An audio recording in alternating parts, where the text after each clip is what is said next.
tulikuwa na matokeo mabaya kwenye uwanja uliopita. Ni mchezo ulikuwa mzuri, tumepata ushindi, tunamshukuru Mungu, tunaendelea, ligi inaendelea, tutajipanga kwa mechi zinazofuata.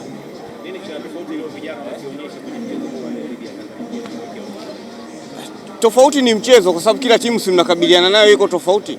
Kwa hiyo kimsingi kwamba timu imecheza na tunashukuru mwalimu ametumia nafasi hii kuweza ku-alternate wachezaji wengi ambao sio mara nyingi wanacheza, wamepewa nafasi na wameperform vizuri. Hilo ni jambo kubwa na pongezi zaidi kwao.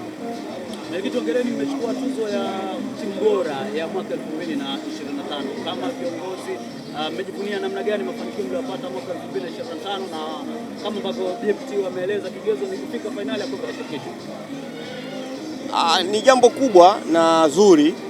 Nadhani pongezi zaidi ziende kwa mashabiki na wachezaji wetu ambao wao ndo mara zote huwa wanakuwa katika mstari wa mbele kupigania timu. Kwa hiyo tunashukuru kwamba hilo limetokea, na waliofanya tathmini hiyo tunawashukuru kwa kuliona hilo kwa ni jambo zuri kwetu. Asante.